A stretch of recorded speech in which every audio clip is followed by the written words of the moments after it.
Hello everyone, आज की class में करेंगे हम क्लास 10th का चैप्टर फर्स्ट जो इम्पोर्टेंट क्वेश्चन है। तो देखो, पहला क्वेश्चन दिया हुआ है हमें पूर्णांकों के निम्नलिखित युग्मों के HCF और LCM की याद कीजिए तथा इसकी जांच कीजिए कि दो संख्याओं का गुणनफल HCF और LCM है। तो पहले तो मैंने सॉल्व करना और उसके बाद इसे बताना। तो देखो, ये इंपॉर्टेंट क्वेश्चन हमने ले लिया। तो सबसे पहले हम क्या करेंगे, 510 के अभाज्य गुणनखंड करते हैं। तो देखो कैसे होगा, 510 को हम काट लेंगे यहाँ से, दो दूनी 4, यहाँ हो गए 1, दो पंजे 10 और दो पंजे 10। अब इसे हम किससे काट लेंगे, 5 से। 5 बच्चे 25, 5 से काट लो, 3 एकम 3 और 3 सत्ते 21 और ये 17 एकम 17। तो यहाँ हमें मिल गए 2 गुणा 5 गुणा 3 गुणा 17। अब हमने क्या करना होता है, इनकी इसमें देखो कोई भी घात जोड़े नहीं बन रहे, तो इसे नहीं छोड़ देना। 92 को लेंगे हम, 92 के टुकड़े कर लो यहाँ पे, 2 चौक 8, 2 6 12 और ये सीधा चला जाएगा 23 से। तो 2 गुणा 23। तो यहाँ देखो घात 2 गई ना, तो 2 की घात 2 हो रही है 23। इसके बाद हम क्या करते हैं, हमें पहले सबसे पहले क्या निकालना होता है इसमें, HCF क्या होता है हमें देखना होता है।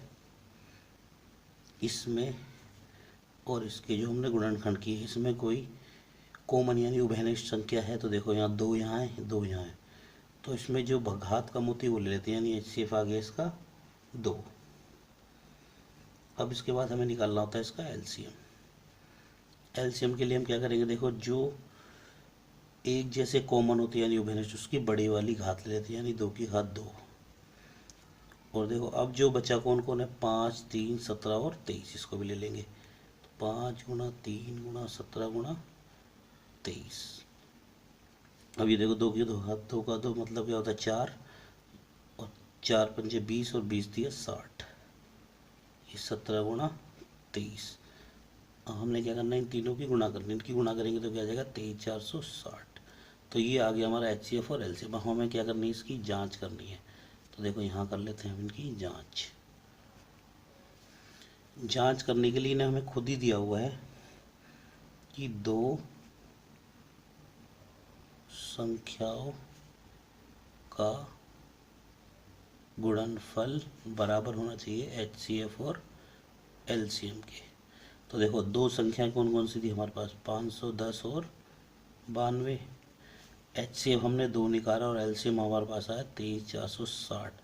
अब हमने इनकी गुणा कर देनी है, और इनकी गुणा अगर हमारे दोनों गुणा वापस आनी चाहिए तो हमारा आंसर बिल्कुल ठीक होगा, वरना गलत। तो अब हम इसकी जब गुणा कर लेंगे, तो ये मैंने पहले ही कर ली है देखो, ताकि टाइम बचाया जा सके। तुम चाहो तो करके देख लेना। तो ये वाली चीज़ हमारी इसके बराबर आनी चाहिए।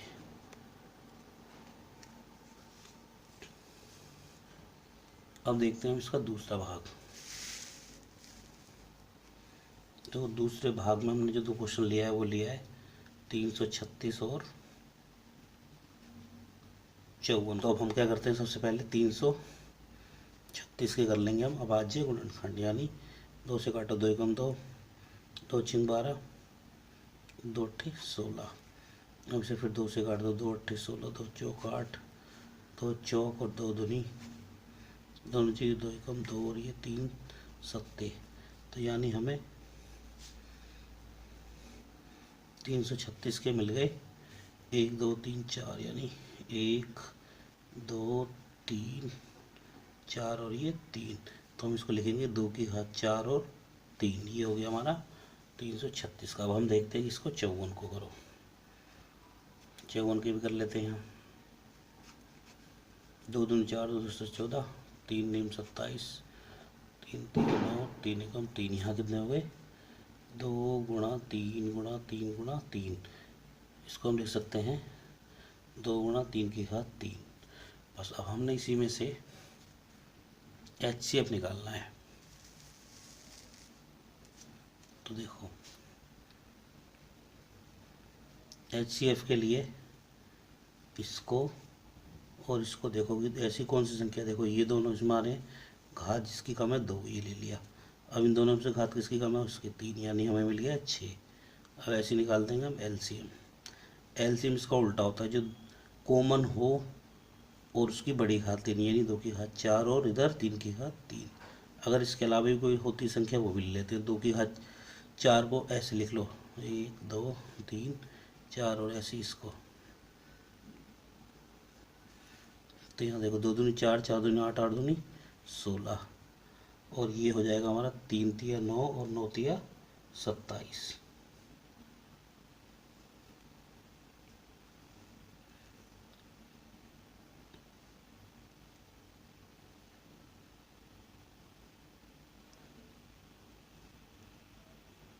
यहाँ हमने एक चीज़ और छोड़ दी थी, 7 एकम 7 और करना रह गया था। तो गुणा में 7 और यहाँ भी गुणा में 7 आ जाएगा, तो यहाँ भी गुणा में 7। अब हमें इन तीनों की क्या कर लेनी होती है, सीधी सीधी गुणा, तो आ जाएगा 30 24। अब हमें क्या करनी है, इसकी जांच करनी है। तो जांच कर लेते हैं। देखो जांच हुई थी ना, दो संख्याओं की गुणा, यानी 336 गुणा 54 बराबर HCF हमारा 6 आया और LCM कितना आया था 30 24। हमारी इसकी गुणा और इसकी गुणा आनी चाहिए हमारी बिल्कुल एक जैसी। तो इसको हम गुणा करके देखते हैं तो हमारे को मिल जाता है 18 144 है, सीधा आ जाता है 144। तो ये हमारे दोनों इक्वल आ गए, तो हमारा ये क्वेश्चन ठीक। देखो अभी तक हमने जो HCF और LCM निकाला था दो संख्या का था, ये है तीन संख्या होगा। तो देखो ये वाला क्वेश्चन इंपॉर्टेंट इसलिए है क्योंकि यहाँ पे कन्फ्यूज़न हो जाती है बच्चे को। अब 17 के गुणनखंड क्या कर सकते हैं हम, एक गुणा 17 ऐसी, 23 के क्या कर देंगे एक गुणा 23 और ऐसी 29 के क्या आ जाएगा एक गुणा 29। तो अब हमें इसमें देखो HCF निकालना है और LCM निकालना है।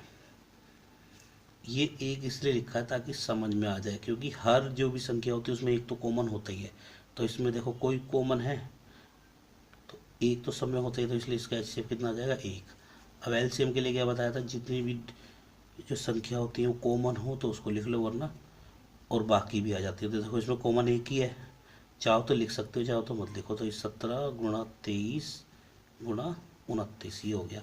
अब इसका मतलब क्या है, हमें इन तीनों की चारों की मतलब गुणा कर देनी है। गुणा करने पे जो आएगा वो हमारा आंसर होगा। तो आंसर आ जाएगा हमारा 113 39। तो इन क्वेश्चनों में खाली हमें HCF और LCM बताना था, जांच नहीं करनी। का क्वेश्चन 8 है।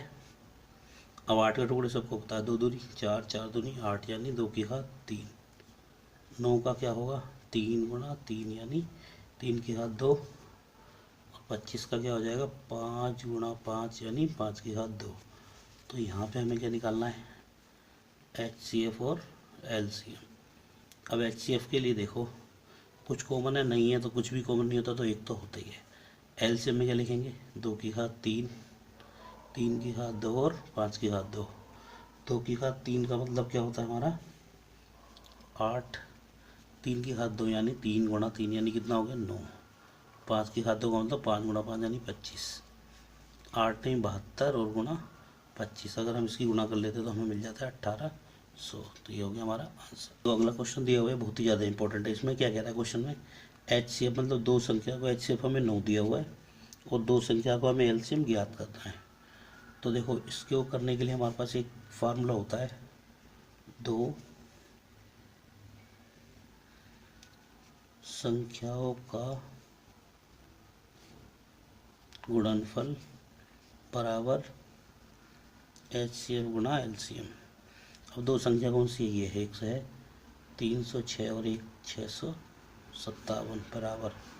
देखो यहाँ पे HCF तो हमें क्वेश्चन में दिया हुआ 9, LCM हमें निकालना, तो LCM को लिख लेंगे। अब LCM निकालने के लिए 9 इसके बटे में आ जाएगा, यानी 306 और 557 के बटे में 9 आ जाएगा। अब 9 से काट लो, 9 सत्ते 63 और 9 तिया 27, यहाँ LCM निकल के आ जाएगा। तो हमारे पास बचा 306 गुणा 73। अब इसकी गुणा कर लेंगे हम तो हमें क्या मिल जाएगा LCM।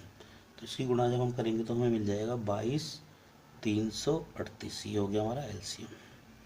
ये बहुत ही ज़्यादा इंपॉर्टेंट क्वेश्चन है। अगला क्वेश्चन दिया हुआ, व्याख्या कीजिए कि 7 गुणा 11 गुणा 13 प्लस 13 भाज्य संख्या। भाज्य संख्या क्या होती है हमारी, जिसका एक तो एक गुणनफल एक से भाग हो और एक स्वयं से हो और इसके अलावा दूसरी संख्या से भी हो। तो दूसरे शब्दों में मगर कहें जिसके 2 से ज़्यादा गुणनखंड हो। तो देखो इस क्वेश्चन को करेंगे कैसे, 7 गुणा 11 गुणा 13 प्लस 13 ले लिया। अब देखो 13 यहाँ भी है तो हमने इसमें से कॉमन निकाल ली, तो यानी 7 गुणा 11 गुणा 1 प्लस 1। अब 13 को ऐसे ही रहने दो, 7 को 11 से करेंगे 77, 77 एकम 77 प्लस 1, 13 गुणा 77 और 1 78। अब यहाँ देखो 1 से भी भाग हो रहा है, 13 से भी भाग हो रहा है, और यहाँ 1 से भी भाग हो रहा है, 13 से भी भाग हो रहा है, 2 से भी भाग हो रहा है, 78 से हो रहा है। तो इसके अतिरिक्त को हो गए ना भाज्य, तो यहाँ लिख देंगे यह है भाज्य संख्या है। क्यों है? क्योंकि इसके एक और स्वयं के अतिरिक्त गुणनखंड है। या ये नहीं लिखते तो यहाँ लिख दो इसके 2 से ज़्यादा गुणनखंड है। अब हमें एक क्वेश्चन देखना है जो 100% आता ही आता है, या तो √2 का आ जाएगा क्वेश्चन में, या √3 या √5 का। तो इसमें हमें बताना है कि यह अपरिमेय संख्या है। ये हमें पता तो है ये अपरिमेय संख्या है, मगर हमें प्रूव करना है। तो देखो इसको क्वेश्चन को करने का तरीका क्या है, हमें अपरिमेय सिद्ध करना है ना, तो इसे उल्टा मान लेंगे। तो लिखो माना √2 एक परिमेय संख्या है, इसको हमने उल्टा मान लिया। जब ये परिमेय संख्या है तो हमें पता है परिमेय संख्या को हम a/b के रूप में लिख सकते हैं। a और b क्या है यहाँ, सहभाज्य संख्या, और b बराबर नहीं होगा यहाँ 0 के, क्योंकि 0 रख दिया तो ये पूरा खत्म हो जाएगा। अब देखो इतना हो गया। इसके बाद हम क्या करते हैं, 1 लगा के यहाँ पे क्रॉस मल्टीप्लिकेशन कर लेते हैं, यानी तिरछी गुणा, यानी a बराबर आ गया हमारे पास 2b। इसके बाद क्या करना होता है हमें, इसमें दोनों तरफ वर्क कर देते हैं। ये लिखने करने का एक तरीका है, इसी तरीके से क्वेश्चन करना, दोनों तरफ वर्ग करने पर। जब हम वर्ग करेंगे तो ये क्या हो जाएगा, 1 की घात 2। अब देखो यहाँ पे जैसे हमने √2 के ऊपर वर्क करा तो इससे 2 कैंसिल हो गया, रूट, तो 2b² आ गया। इसको हमने नाम देना होता है समीकरण 1। अब हम यहाँ क्या करेंगे, देखो b का यहाँ से मान निकाल लेते हैं, ये समझने के लिए। देखो 2 आ गया ना, तो इसका मतलब क्या है, 2 1 की घात 2 को विभाजित करता है। यहाँ लिखो 2 1 की घात 2 को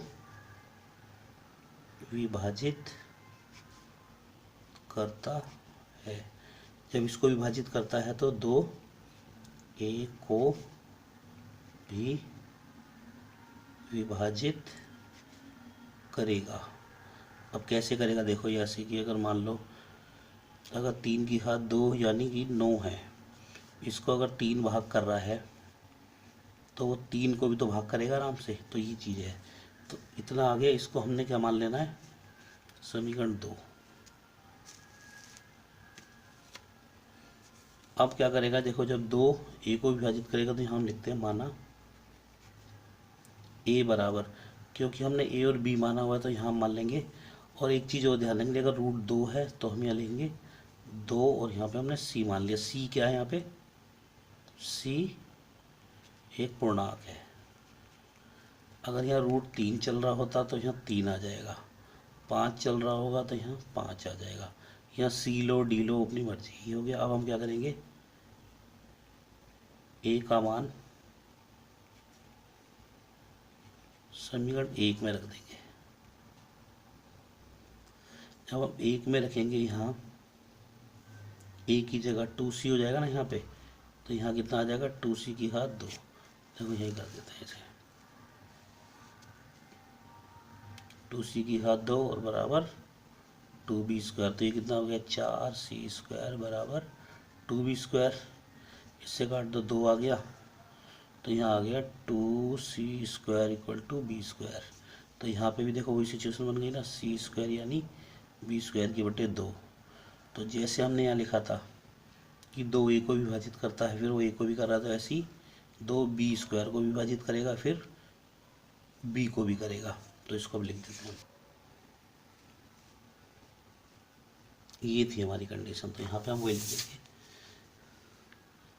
2b² को विभाजित करता है, तो क्या होगा, 2b को भी विभाजित करेगा। इसको हमने मान लिया क्या, समीकरण 3। तो यहाँ लिखेंगे समीकरण 2 और 3 से। इसमें क्या हो रहा है, इसमें हो रहा है कि a और b का उभयनिष्ठ गुणनखंड 2 है, परंतु a और b सहभाज्य हैं। अब सहभाज्य क्या होता है कि जिसका HCF 1 हो, तो मगर इनका HCF अब 1 तो होगा नहीं, क्योंकि इनमें 2 हो गया। तो ये क्या हो गया, ये हमारा जो कि विरोधाभास है। तो यहाँ लिख देंगे, आता है √2 एक अपरिमेय संख्या है। अब इसमें हमने एक तो √3 की तैयारी कर लेना इस तरीके से, और एक √5, इन तीनों में से एक आ जाएगा। कभी कभी ऐसा नहीं आता तो इस तरीके का क्वेश्चन आएगा। देखो अगला क्वेश्चन जो हमने लिया है, 3 + 2 √5 एक अपरिमेय संख्या। ये तो और भी आसान होता। तो देखो इसमें लिख देंगे वही पहले माना, 3 + 2 √5 एक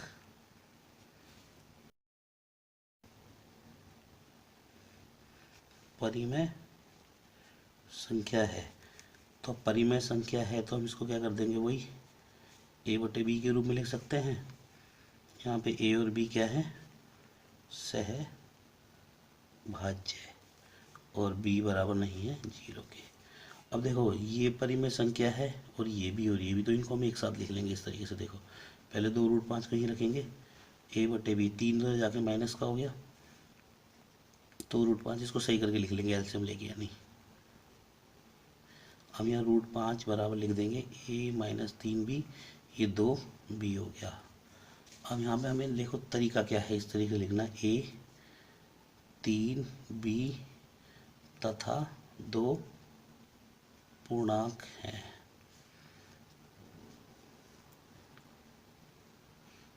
इसलिए a - 3b 2b